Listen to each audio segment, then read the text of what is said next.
All right, guys, Tim here at Solid Performance again, just giving you a little bit of an update on this 2025 300 XCW build we're doing.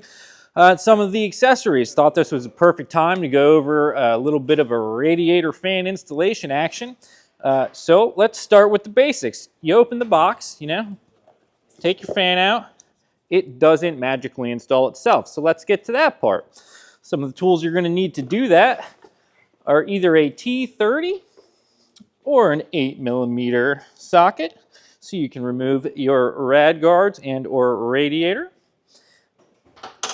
Also going to need a 6mm for your hose clamp. In this case, normally you just have to undo this hose clamp to pull the radiator off. We are going to also take this hose off down here just to make it a little bit easier to show you how the install goes. So once you have the fuel tank off, which you can consult with your owner's manual on how to remove the fuel tank, here's where you are. So first thing you're going to do, you want to grab yourself a nice clean jug to drain some coolant. Normally you do not have to drain all the coolant. I did just to make it so I can remove this hose to make the video easier. Most of the time, all you need to do is loosen this bolt up here. This is your coolant drain bolt. And when you loosen that up, you can drain the coolant down to about here in the radiator, just below where this hose connects. Once it is drained below that hose, you can just pop your radiator cap off and pull that out. And since it's below the hose, you are not going to lose any coolant. Once you get to that point, first thing you want to do, get your fancy fan here out of the box and line it up. In this case, make sure you don't have the temperature sensor going through the fan blade. You want to pull that out. That doesn't want to be in there. All right, so we've got our fan. We've got our little bag of screws.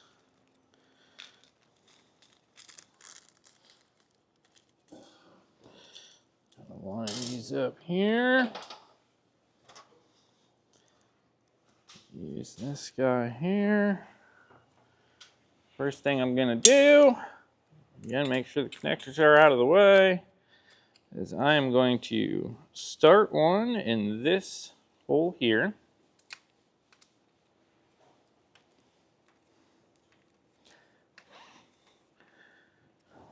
Not going to tighten it yet, just in there a little bit. Start one in this hole here. Again, I'm not going to tighten it yet, because I'm going to pop this guy out, give it a little twist, and get this side where it needs to go.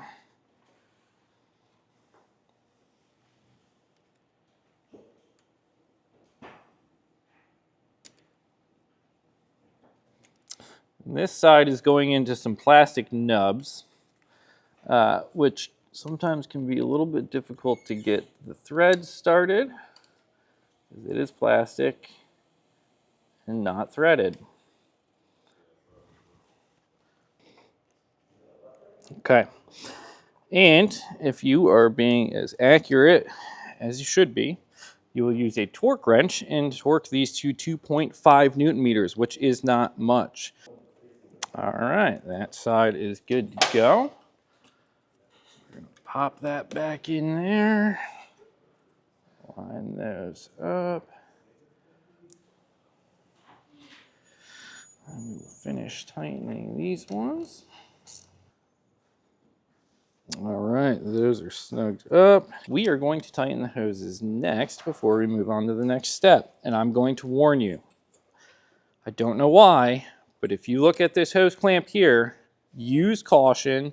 That guy is sharper than any knife you have in your kitchen, and for some reason will cut you every time you try to avoid it.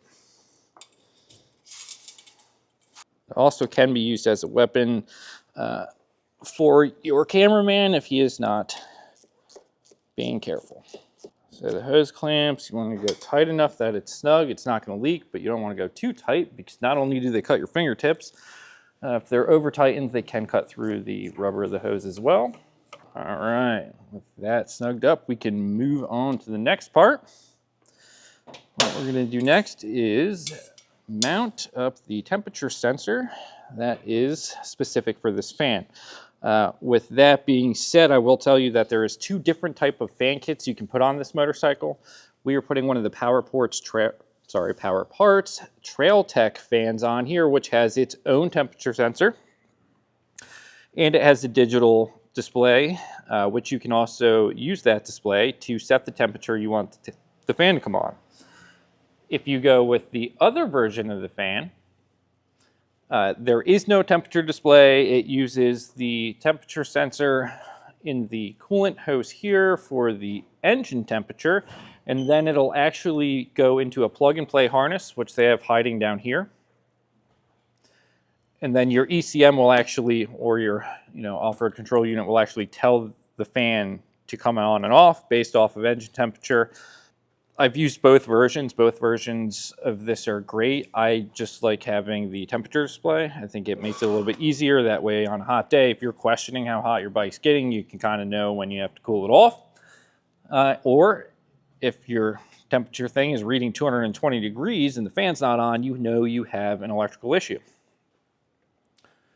But again, next step, we are going to install this temperature sensor, usually roughly 1 inch from the top of the radiator below the fill. Give you this nice grease thermal compound here. Basically what it does is you want to smother this on the sensor, so when it goes into the fins, it kind of blocks airflow in that one spot. That way you don't get incorrect readings from the sensor getting too much air on it.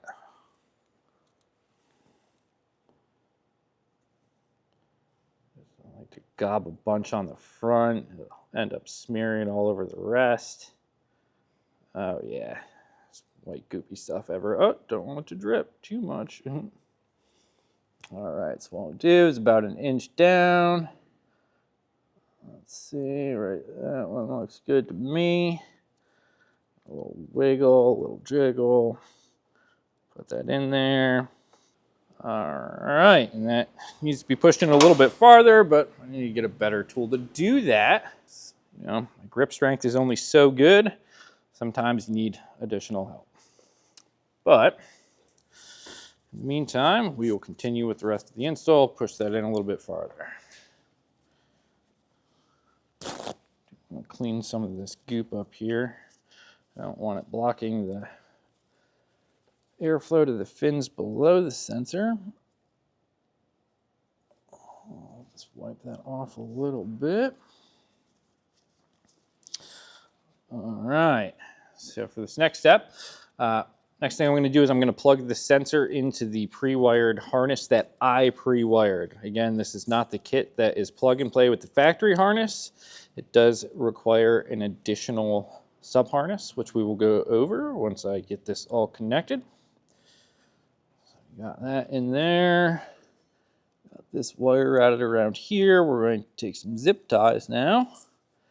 I'm going to zip tie these wires to the bottom part of the frame here. We finished up the zip tie install. Made it a little bit easier without the camera rolling because it gets in the way, but we got one up here that holds this guy in there so it doesn't get tangled up in the fan. You got another one a little bit lower than that down here, which holds those wires there. And that is wrapped up with the fan install. One other thing we're going to touch base on here. So the connector that goes to this that attaches to the bike harness. I'm not going to say that it is a poor design, but they did kind of overthink the fact that you have small wires going into terminals that are not weather sealed. So, not that you ride through mud or rain or puddles or anything that's going to get in there, but just in case you do, or in case you wash your bike when you're done riding it. What you want to do is take some dielectric grease, pack it into the back of this connector. So I just squeeze some in there, squeeze some in there. Gets a little goopy. I'd rather it be nice and sloppy than going and dry there. So yeah, just make sure you get it in there. You have two male ends in this side. And making it a little bit easier, I did pre-pack the harness side with dielectric grease so I can reach it. So same thing, I packed the back of this side, and I did so good that it's now slippery and I can't grab it. And I also packed the female side over here, so when I stick it in, everything is going to be well lubricated and not going to get too much water or debris in there, which is going to cause corrosion and broken wires. So with that done, I've got that in there, and we will move on to the harness. So the harness for this, we try to keep it running with the main harness for the engine, which is kind of hard to see, so we will lower the bike here in a second. But it runs along here, so you just unstrap this boot, tuck it under there, and then it's going to run along the other side of the bike, come back over here. You'll take this and zip tie it to the starter cable just to keep it from moving around too much and getting towards the fan itself.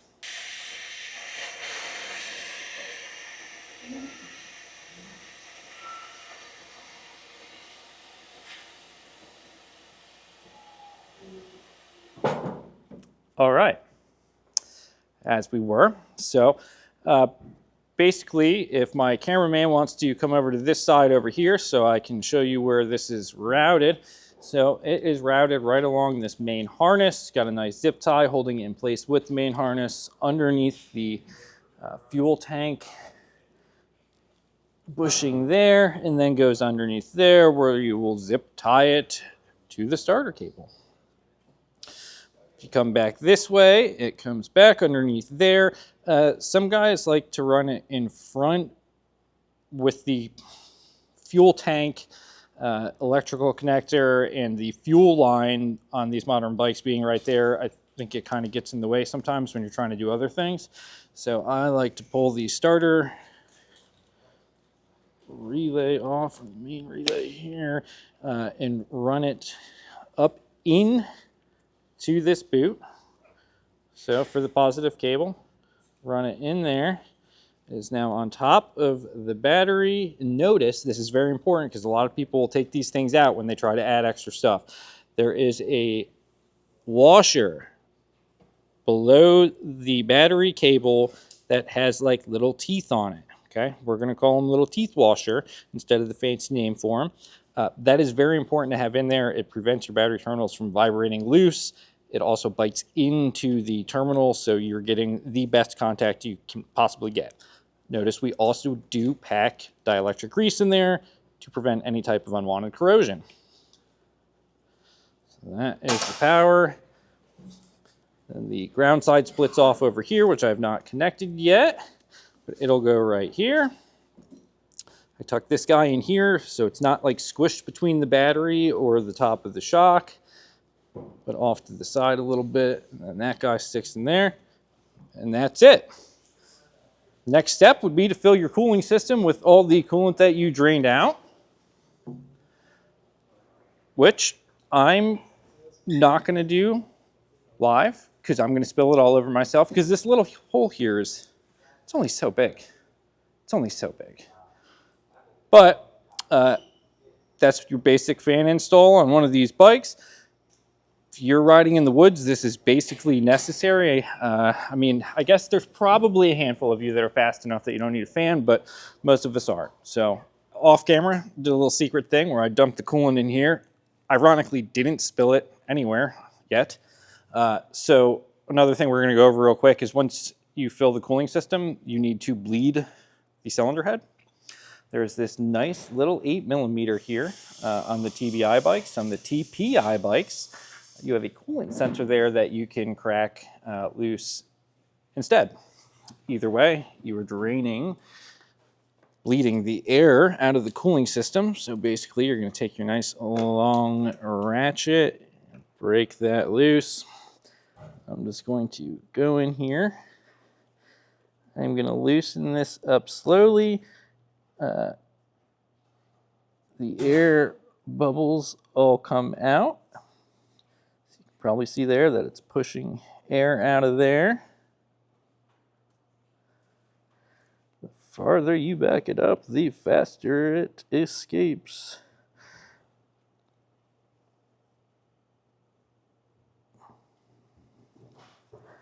So we're going to let that just bleed the air out. And at some point, it is going to become just pure liquid coolant. At some point, like right there. So there you go. No more air bubbles, just coolant coming out. So you're going to snug that back up. Again, this is a small bolt. If you give this thing more than 10 Newton meters, you are going to do damage. Do not do that. So we'll go snug that up. It's also got a nice copper crush washer on there. If you have a skilled hand, you can feel when it seals. Then, once you do that, you're going to want to top off your coolant the rest of the way now that all the air is out. Note that if you did the method where you only drained the very top of the radiator to install this fan, you shouldn't need to bleed the coolant out of the cylinder head because you did not drain that section. Other little cool things that I'm just going to point out, because why not? We're right here. What we like to do is take off this crappy little overflow hose. I think we talked about it in another video. We add this Tygon and then route it to the bottom of the motorcycle. Personally, I like to route it down to about there. That way, any coolant that's draining is not going all over the engine, and it is coming out behind the starter. So I'm not just dumping coolant on the starter connection.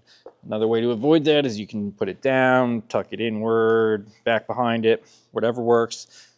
Just the less coolant you're dumping all over, the better, especially if you just put one of these fan kits on and you have that connection right here that you don't want to get corroded. Coolant will corrode that fast.